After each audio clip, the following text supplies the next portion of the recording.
Okay, so good evening everyone and welcome back. My name's John Wright.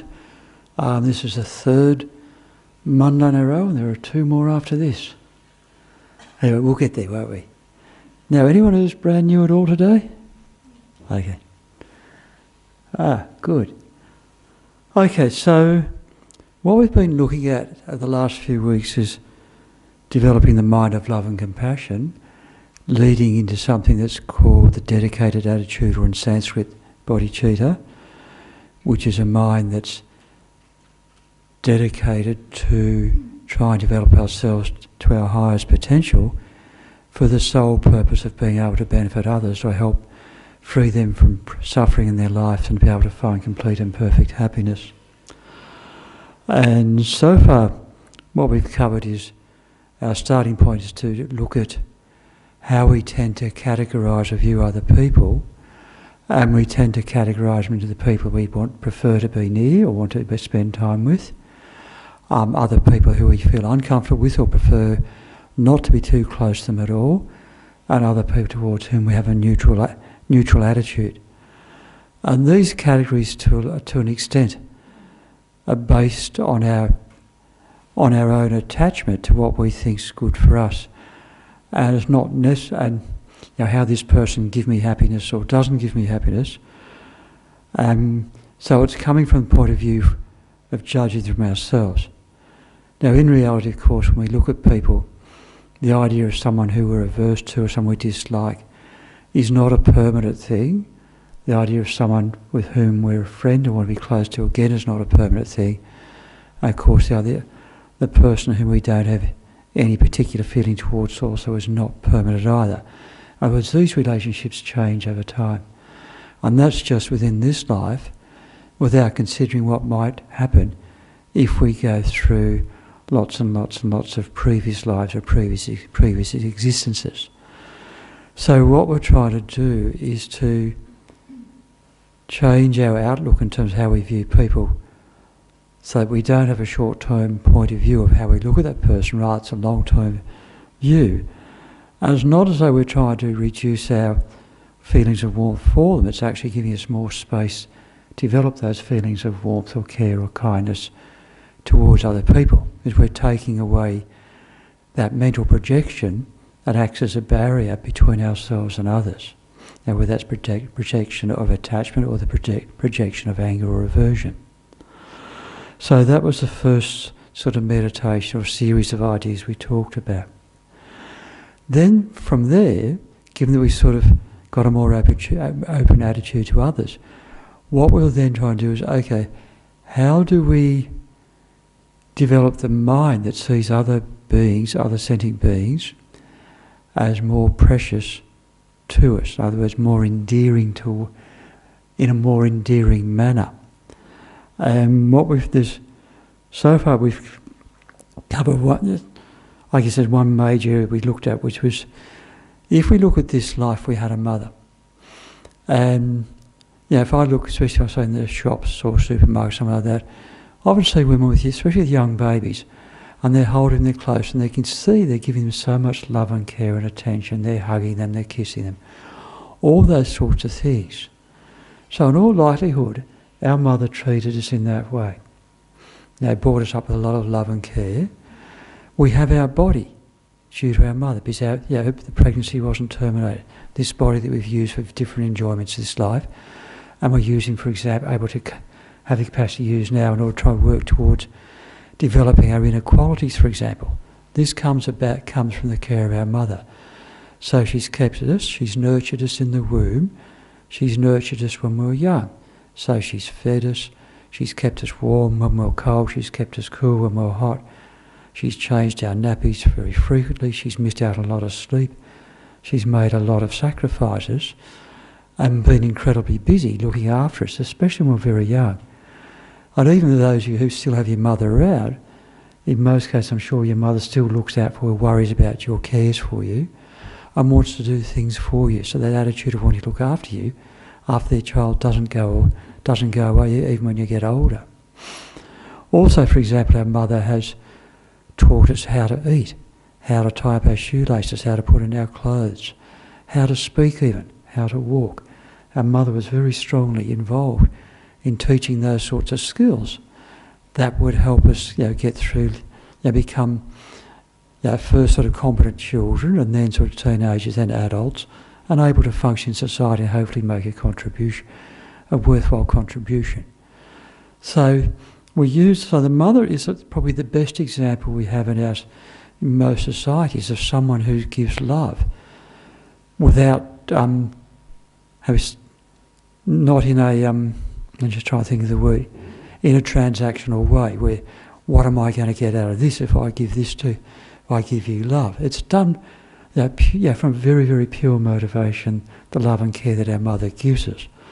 And so we use that as an example to develop love, to develop that sense of warmth in our heart towards, obviously, first our mother. And then we can look at it. Then we talked about the idea that if we've had previous lives, and those lives have been without a beginning, right? No beginning, no end. And if I hold up this, if I get rid of that, the string holding these beads has no beginning or end.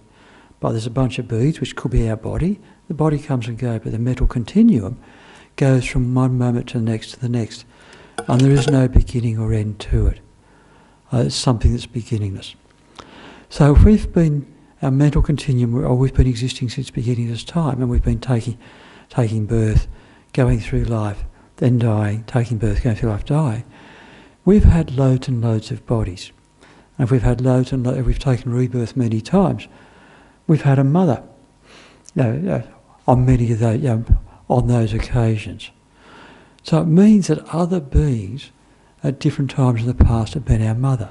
So, for example, the father of this life has in the past been in all likelihood, or statistically, has been our mother. And because there are infinite sending beings who have infinite lives since beginningless time, then the Buddhist scriptures would say that someone like my father, or our father, has been my mother on infinite occasions in the past. And then if we look at every single living being around, so then our friends would be the same, our enemies would be the same, our relatives would be the same, and we can sort of extend that to every living being. That they, and that in occasions in the past, or multiple occasions in the past, each one of them has been our mother. So here we are talking about mind-boggling numbers that we can't possibly comprehend on an intellectual level. So to some extent, when the scriptures say this, there is a level of trust there. But the other side look is, can you actually point at someone and say, this person has never been my mother since beginningless time, or in my previous lives? And we can try that, but it's probably a bit of a challenge. But primarily what we're looking at is trying to view other living beings in a positive light. And one of the most positive lights we can view them is from the point of view, if this person has been our mother, then in a similar way to the mother, this life has given us so much care and attention and affection, this person would have done the same for me when they were my mother in previous lives. And so what we're trying to do is extend that sense to all living beings, that in the past they've all been amazingly kind for me in terms of how they've nourished me and supported me and protected me and looked after me and given me so much love. So we're trying to look at living beings from the point of view, these individuals have been kind to me, or incredibly kind to me. So that was one sort of kindness we looked at. And the next sort of kindness we looked at was, because when we look at living beings in terms of the point of view they've been our mother, that only, in each lifetime, that only accounts for one person. But in reality, throughout our life, we interact with many, hundreds, or probably hundreds, if not thousands or tens of thousands of people throughout our life that we either have casual contact with, or longer term contact with, or relationships with. And so there's a special way of remembering the kindness of all living beings, is that everything that comes to us, all the things we need, have come in dependence on the efforts and presence of others. So for example, the food we get, if we look in, there's a food chain, or we have food supply chain. We've got the people working there, the food's delivered to the supermarket.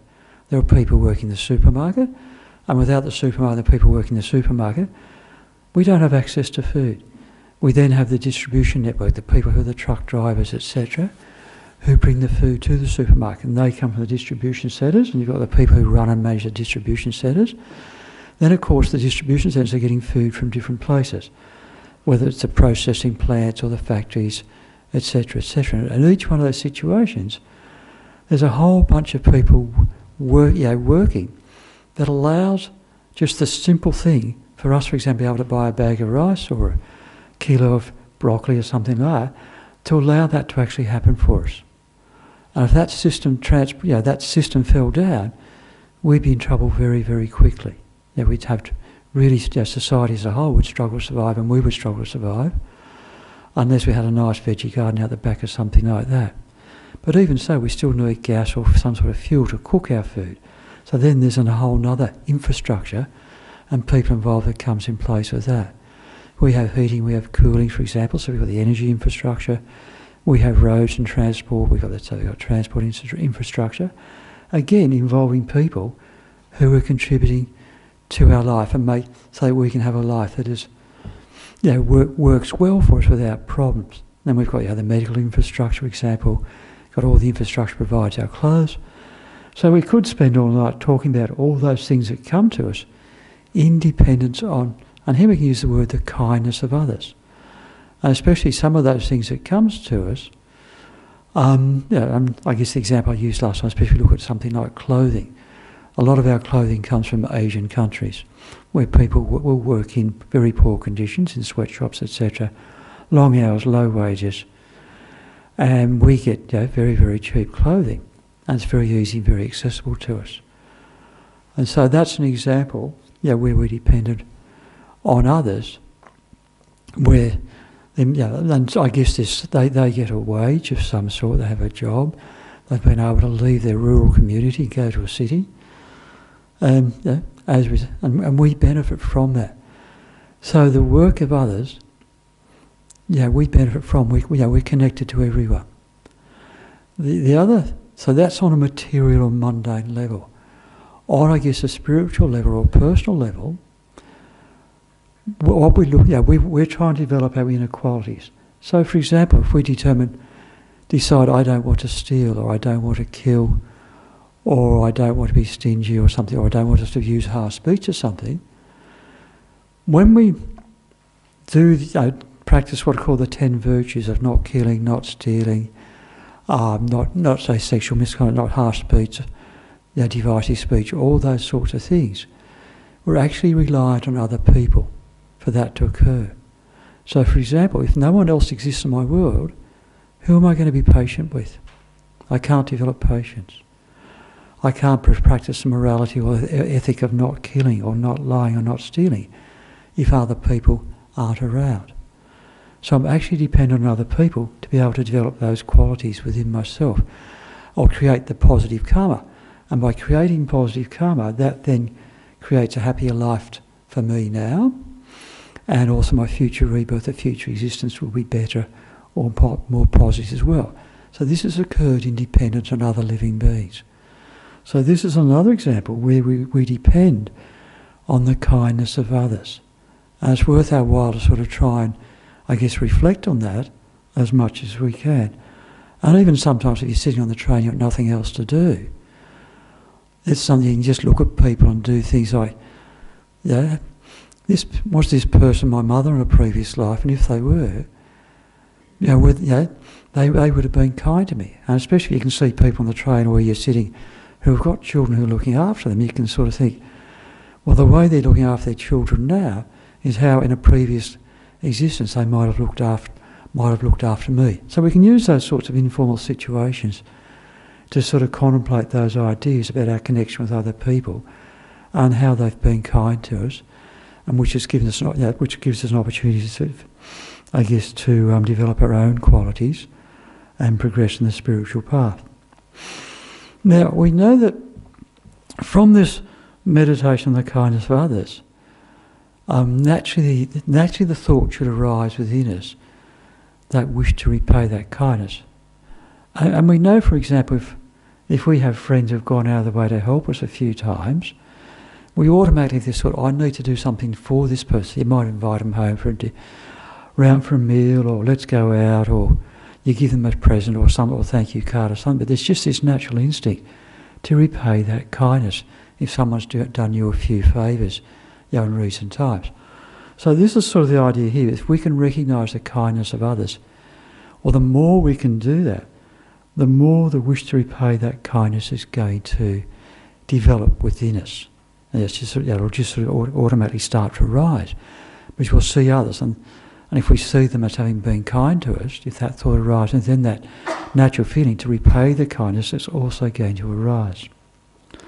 So these meditations I just talked about, these 4 meditations, come under what a technique called the 6 causes and 1 effect technique. But what I've been teaching is that it is a combined technique of 11 points. So the next couple of points come from a different technique called exchanging self with others. And so what we now do is go back to another equalising or equanimity meditation, but this is done in a different way.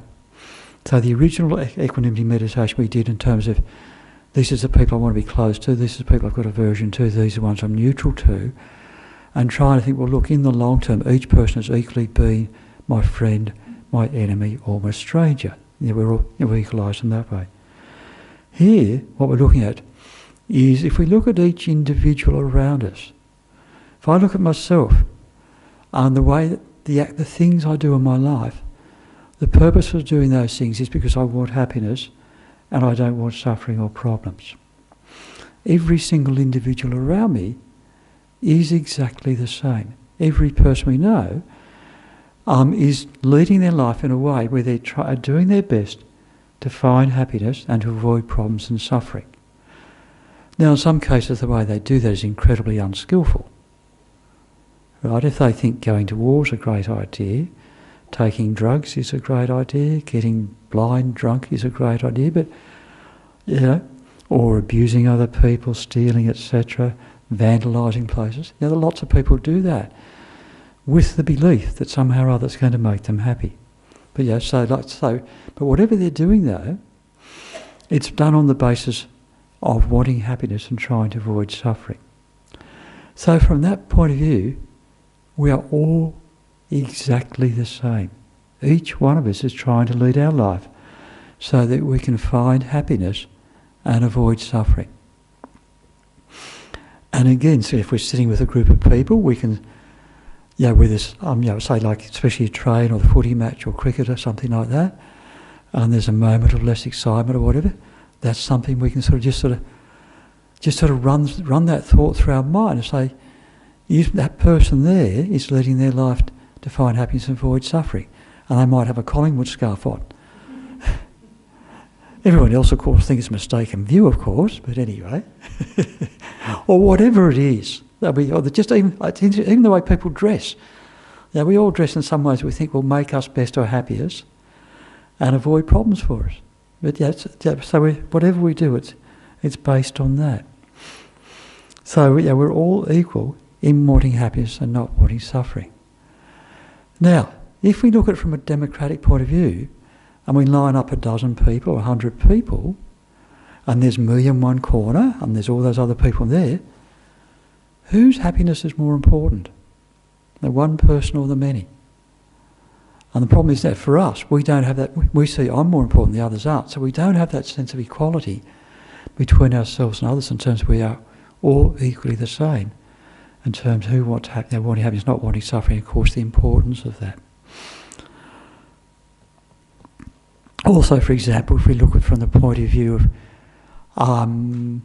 there's a Buddhist concept called, when we view the reality of ourselves, at the moment we all have a fabricated or false idea about the sense of ourself, and this sense of ourself being something that's concrete, permanent, unchanging, not made up of parts, etc. We see it as something that's existing forever, as something very, very concrete. But in reality it's not. And in reality what we depend on causes and conditions, we tend to depend on parts.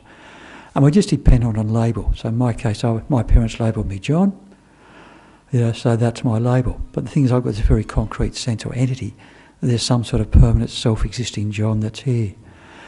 Now, in reality, we're all empty of that fabricated view about ourselves. So from one point of view, every single being, we are all equally empty of that fabricated sense of I.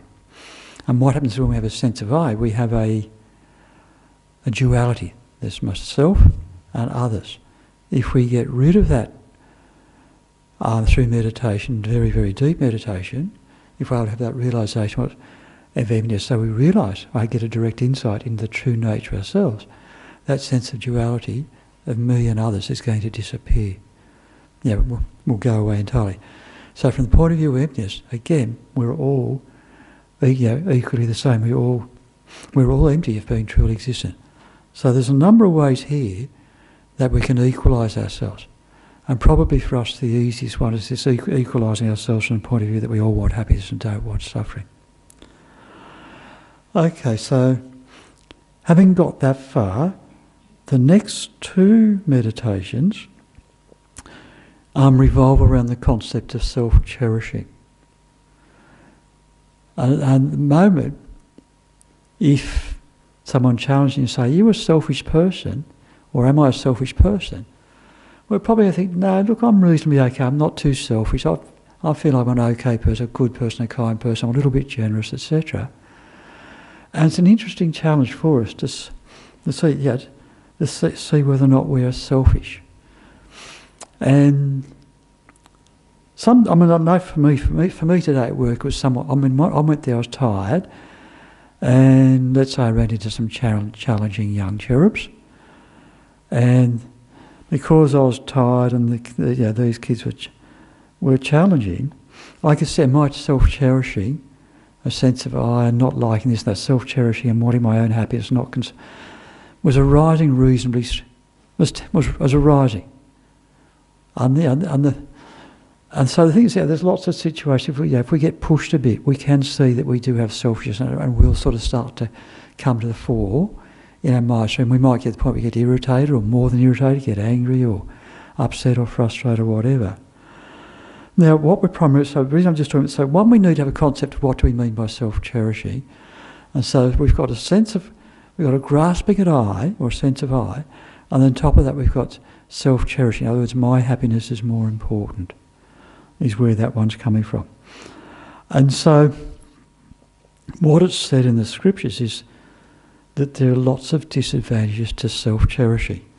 And if I read out a verse from this thing called Guru Puja, if you ever come, those of you who've been here for a puja, Guru Puja is quite a commonly done puja. So for example, you come here tomorrow night at 6 o'clock, there'll be a handful of people doing Guru Puja. And in part of that, there's what's called a graduated path prayer. I'll read the first verse first, which is just cover what we've done. There's no difference between ourselves and others. No one wishes even the slightest suffering or is ever content with the happiness they have. Realising this, we seek your blessings so we may enhance the bliss and joy of others. Now, the verse about self-cherishing.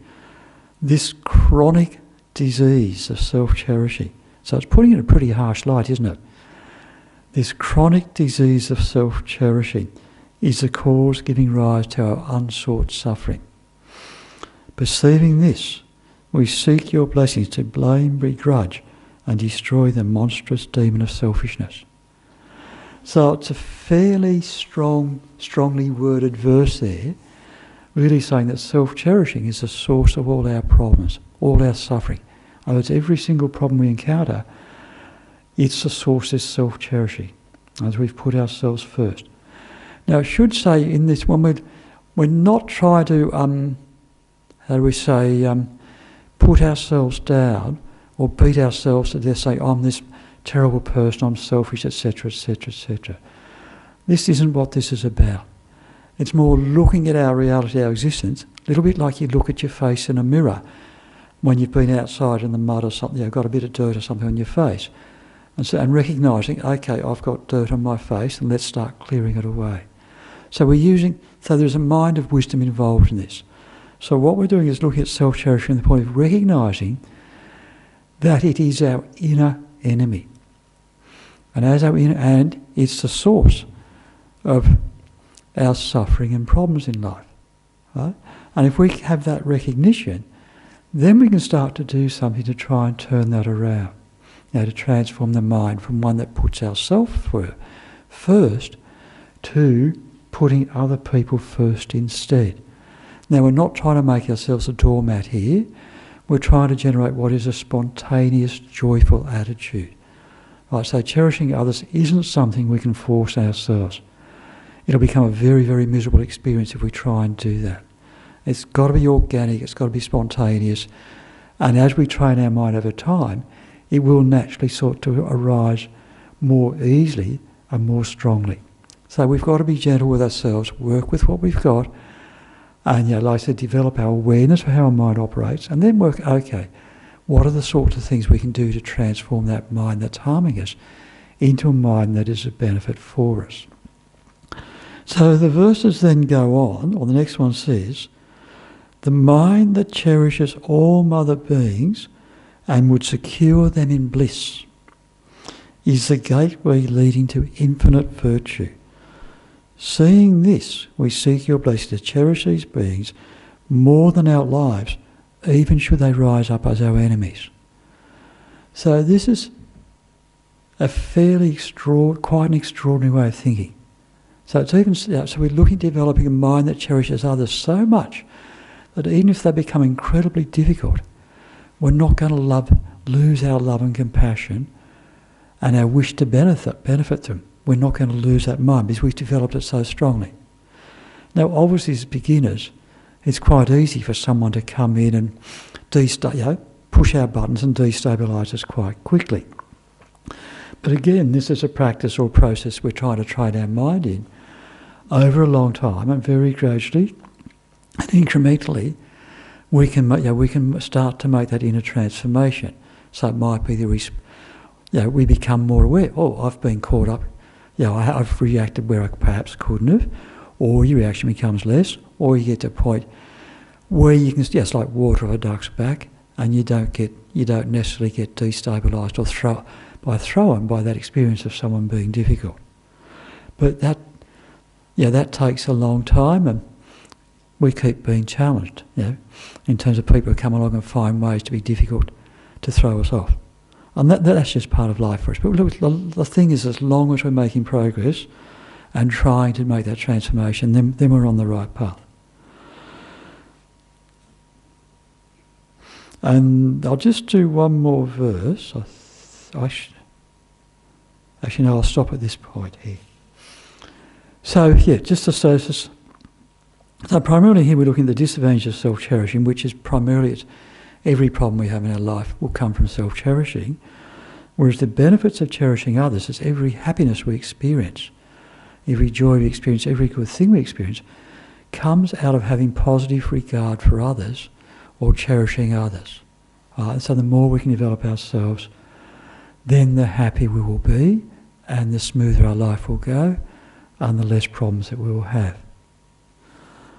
Okay, so we think it might be time for some meditation now.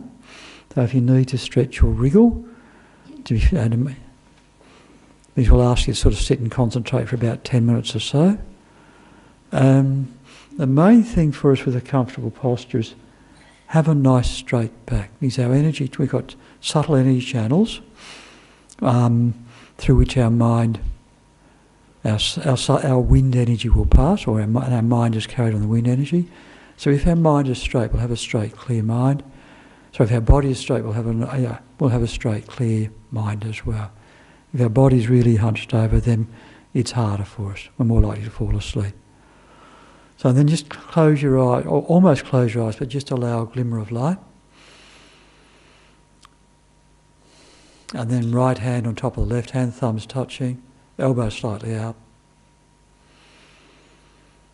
And first of all, we'll just spend a little bit of a moment grounding ourselves so we can feel our body, the contact with the floor, and also the passage of our breath in and out through our nostrils. And when we bring our breath in, bring it all the way down to the abdomen and back out again. And just to sort of have the awareness of our body being grounded, and then within our body, our breath, the flow of our breath going in and out all the way to our abdomen and back. And just to keep our awareness on that for a little while, and this will allow our mind to settle and to centre a bit. And so once we've got a more centred mind, then we can use that for some analytical meditation.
So now what we'll do is spend several minutes contemplating the equality between ourselves and others, in terms that we all equally want happiness and we don't want suffering or problems in our life. So we can think about how we lead our life trying to find happiness and avoid problems or suffering. We can look at the people who are close to us. There we say, we share our house with our family members. Then we can extend that to our friends and the people we work with. We can then extend it to the people that we find difficult, and then gradually extend it to all living beings. And this course could, of course, include the mosquito that wants to bite you, or the dog that barks as you go past.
Okay, so we might stop our meditation here.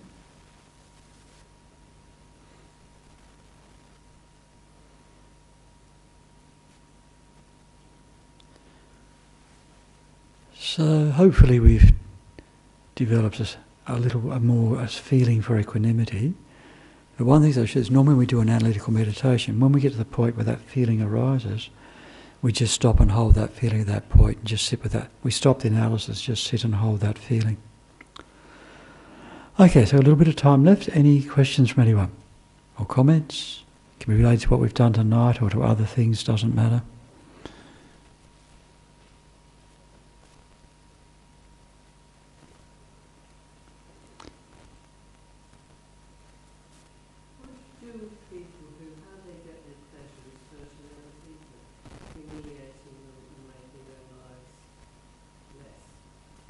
So the question is, what do we do with people who get their pleasure from harming other people through humiliation, etc.?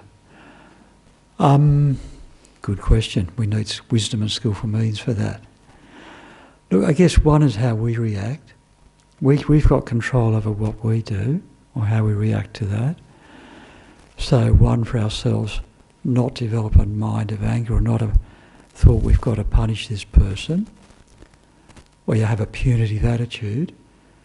I guess it depends on the circumstance you're in, like whether you've got you're in a situation where like you're teachers with children or parents with children, there's perhaps some scope there to try and spend time, encouraging that child to develop empathy, and you try and do restorative practices, etc. But at the same time, you make very clear boundaries and consequences as well. In terms of if it's other adults, that becomes harder. In some cases we can vote them out of power if they're a politician. Not that we're on there, well, this is Australia, not America, or Gaza, or Russia. But look, it's very difficult. We can only transform ourselves, but when we transform ourselves, there is a ripple effect in terms of going out to the people around us, etc. So, we can exert influence that way to some extent. Also in a place like here, we do what are called pujas, which are normally, how to describe it, some sort of guided meditation or practice. And really, for example, Guru Puja would be one of those, or for example, the last 2 weeks on Tuesday night, because Kishida's been recovering, we've done Medicine Buddha Puja, and beginning of that medicine Buddha, sometimes also known as the Healing Buddha, and that far way over there on my right, that last Tangkura painting that blue one is the Medicine Buddha, which I guess symbolises healing and that sort of thing. But Medicine Buddha practice is said to be very good at removing obstacles or dealing with difficulties. So, for example, you could do Medicine Buddha practice. And because we have connection with especially if we've got strong connection with people, then that pujas can have some impact. And you can do, for example, some people do a practice called taking one day the 8 Mahayana precepts, which are a set of vows you take for one day. And because you've got vows for not killing, stealing, sexual conduct, lying, etc., taking those vows one day, that's meant to create very positive energy, and that can have an influence on the society around us if you've got a group of people doing that. So we do have some opportunity to have a positive impact. Can we immediately change a difficult individual's behaviour? Not necessarily, but we can certainly change the way we respond and change ourselves we have more wisdom. And through developing deeper meditation, understanding how our own mind works, we develop more insight and more wisdom. And that can then for a person who's developed that, they can be more spontaneous in how they respond to evolving situations. But that's something to look forward to somewhere in the future. I'm not sure when and where. Okay, other questions or comments? What if you think actively trying to knock yourself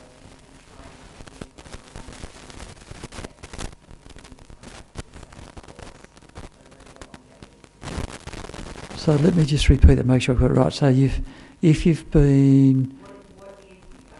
What you do have inclinations for self-serving actions, and you prioritise those around you over an elongated period of time, and yet those inclinations are still there. So if you've got... But self-serving to me sounds like selfish, but you're doing actions for others, or... Yes, there's a one side of selfishness, but then there's the practice of giving, and over a long period of time, it's not bringing you any closer to a sense of Okay, so you're spending a lot of time trying to help others, but you're not getting contentment. In the long term, contentment's not arising. I think partly we might be to look at what's the motivation between trying to help behind others, whether it's your motivation for yourself or for others. I mean, obviously each person has to do that, but I think I'm just trying to be careful with the words I use. Sorry? No, it's okay. So I've got... It's a tricky area, but I mean, I have a suspicion that some people are doing good, but it's more for their own good. So in that circumstance, it can't work out. That's what I was saying before. It's got to be this thing of cherishing others, etc., and you love it, recognising the it's organic. You can't force it, and you've got to be careful. You can't pretend it. Like some people think, there's a Buddhist word we use, that Label uses the word for someone who's completely dedicated well for the others, and they want to attain enlightenment in order to benefit others. The person who's got that attitude is called a bodhisattva. So it can be that some people think, I want to be a bodhisattva, and they try to act like that, but in reality their heart's in a different place, or their motivation's in a different place. So you can't. You've got to accept who you are, and work from where you are, and gradually and gently do the meditations without. Because if we squeeze and push, that'll actually create problems, quite serious problems, where the mind will get more tight and more stressed and uncomfortable. So I guess one sign of success is with your meditation practices, over time, your mind should be becoming a little bit more relaxed, a little bit more open, rather than becoming closer and closed in and more tight. And if someone's becoming more tight, which can happen in meditation, the Tibetan word they use is lung, or wind disorder, that's a sign the person's doing something wrong. They're pushing or squeezing too hard. So we've got to be skillful at that practice. We do want to not waste time, because we're going to die sometime soon. We want to while we've got a good opportunity, we want to make use of that. But we've also got to look after ourselves. And so the analogy is like with a musical instrument, you're tuning a violin or a guitar, you want that string not too tight and not too loose. So if it's too tight, something's going to snap. Or it's not going to work. If it's too loose, you're not getting enough done. So, and look, for each person that will vary. To some extent they've got to work that out themselves, but be self-aware enough to keep an eye on how they're going, or get feedback from friends, or just, if you're starting to get snappy and tense too often and irritable, you've got to back off and just take it easy, relax. Relax a bit. Even have a holiday. Like Geshe Doga tells people, go and have a holiday at times. Or I can think of an extreme example of a guy years ago in Bendigo when Geshe Doga was there. This guy decided he needed to do this whole ascetic thing, push hard, push hard, push hard, get up early, meditate, all this sort of stuff. And he would do things like have cold showers. And he'd rock up to breakfast, and the poor guy's shivering, because this is winter, he's shivering. I was like, this is crazy. It's not working. Doing that to your body's not working with your mind. So we've got to be skillful. And also trying to push yourself to be helpful, or this good person, it doesn't work. And over a period of time, the person will struggle more and more and more. Whereas they're trying to go. So we've got to be relaxed, got to be skillful, take it easy.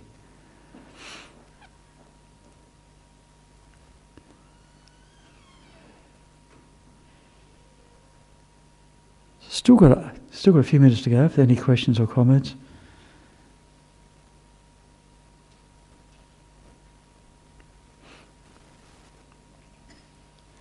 Otherwise, I'll force you to meditate on the faults of self-cherishing. I thought maybe equanimity was enough rather than sort of push too many go, bang, bang, bang. With this 11-round meditation, you could sit there and do it in 20 minutes or half an hour, or whatever, whatever pace you like. But the main one's actually the first 3 meditations in that sequence of 11, which is why we spent a lot of time on those 3. And they're actually the hardest ones of all to generate the realisation of. So they take a lot more work. The other ones will, once you get those 3 sort of knocked over, the other ones will tend to fall into place a lot more easily.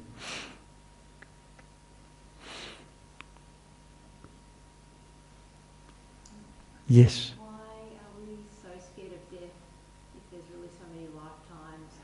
Is that just a very Western thing? Okay, so the question is, why are we so scared of death if we've been dying time and time and time again? Have I got that right? Okay, now, because we don't know where we're going to go to after death. It's the unknown. Do you want me to throw some traditional Buddhist ideas at you? Okay, so at the time of death, what determines where our consciousness goes next in the sort of physical environment it's going to go back into depends on the last thoughts or emotions, etc., that were in our mind at that time. So if we've got positive thoughts of love or compassion or generosity, etc., that's going to throw a rebirth into a positive environment.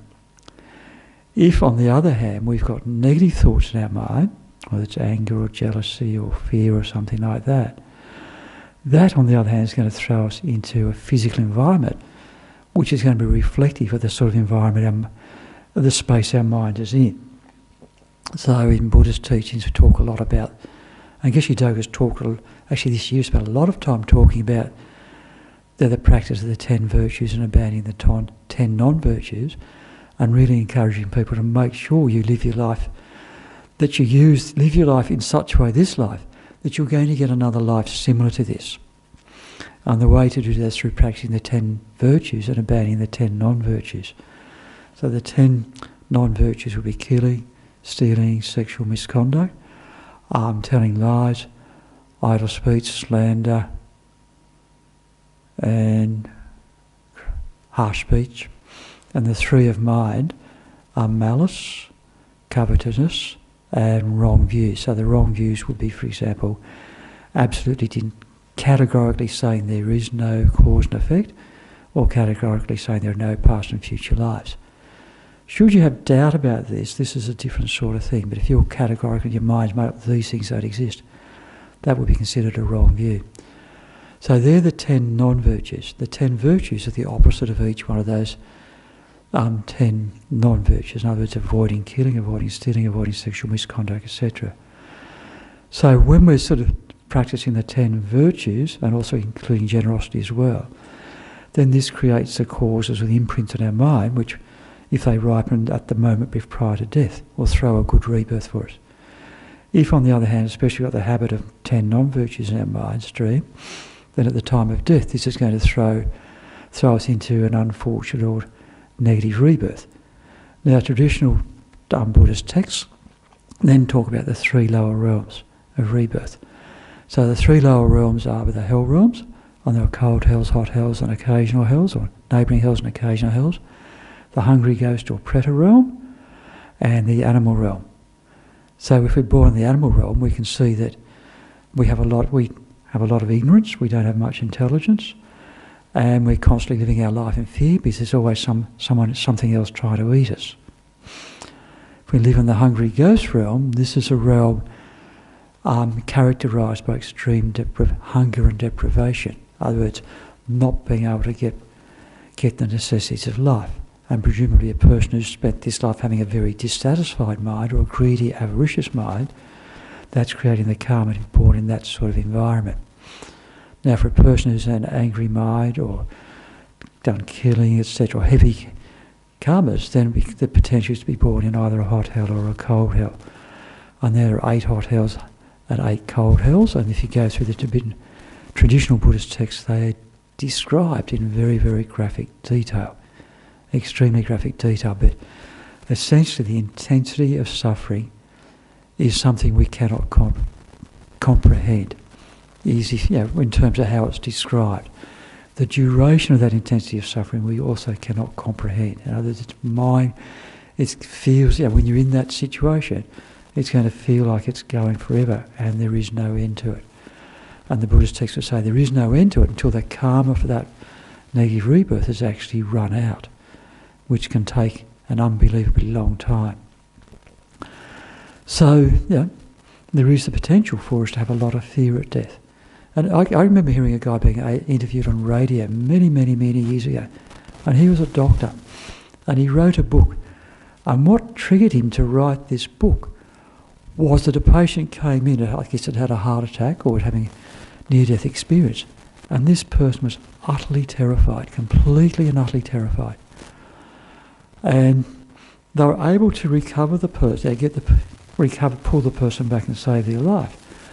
And the next day when he talked to this person had absolutely no memory of being terrified. And so he then did more research, investigated how often does this happen. So he basically wrote, it does happen quite a bit. So he wrote a book in terms of those sorts of stories. And I guess I'm not a nurse. I mean, someone who works in palliative care a lot. Something I always work with people at dying, but I presume there are quite a few people who get very, very uncomfortable at the time of death. And some of you maybe have seen that. I can think of stories of one very... actually, one of the lineage lamas in the practice of exchange himself with others, Geshe Chekawa, he made lots of prayers during his life, but when I die, I want to be reborn in the hell realms where I can help suffering beings. And he had an unbelievable compassion and made those prayers really, really strongly. And then as he was dying, he kept, my prayers aren't working, I'm getting visions of Pure Lands. I mean, this was the power of his compassion, of course, so he was having that, visions like that. And I was certainly aware that there are people around about the time of death do start to, whether it's people from other God realms or different realms come to visit them or guide them, whatever, but some people, I guess the visions are very fearful instead. And so the thing, of course, the concern for us is because it's the moment prior to death, it might be we've had a situation where we get something happens which destabilises us. So we lose our sense of peaceful mind, and then becomes very difficult. It's going to become very difficult for us. So in Buddhist teachings, there's a lot of emphasis on making sure that when a person's dying, we have a peaceful environment around them. If they're a formal Buddhist, you might have a picture of the guru around, have someone doing prayers, reciting mantra. There's a whole range of practices to try and help that person through the process of death so it remains peaceful for them and they can maintain a positive mind state during that process as the elements absorb and as the gross consciousness absorbs into the subtle consciousness and the very subtle consciousness before it then leaves, it sort of leaves the body and goes on to the next existence. That's a little bit, isn't it? It's time, unless there's another burning question, because I've covered a few things that might be challenging. Now, I should say, look, there's a whole bunch of stuff different people talk about. It's really up for us to sort of think about we're not trying to be dogmatic. It's up to you to go away and investigate and see, does this resonate with me? Is this truth for me? If it is, follow it. If you're not sure, just put it aside for a while. But it's really up to each one of us to investigate these ideas to determine how we feel about and how we work with them. Now, let's finish off with a dedication, because we've managed to create a lot of positive energy tonight through our discussion and contemplation, etc. And we want to direct it in a way that makes it more powerful. So we're going to... So just think, the positive energy I've made by coming here tonight and engaging in listening to talk, discussing, developing love and compassion, etc.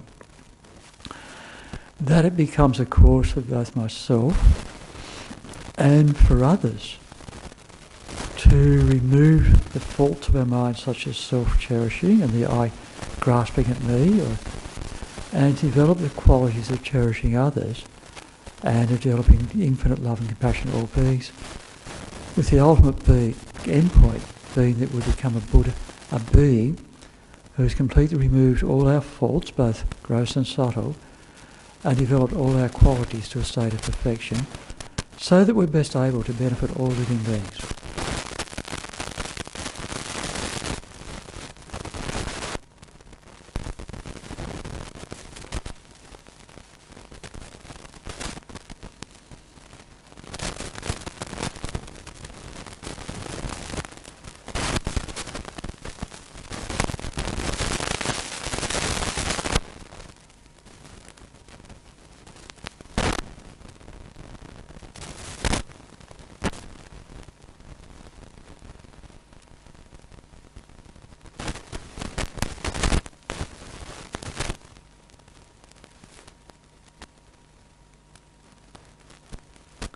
Okay, thank you everyone tonight for your attention and your questions and coming here, of course, and hopefully it was worthwhile.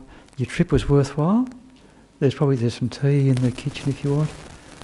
Otherwise, hopefully we'll see you next week. And if you got any more questions, you're allowed to come up and ask as well.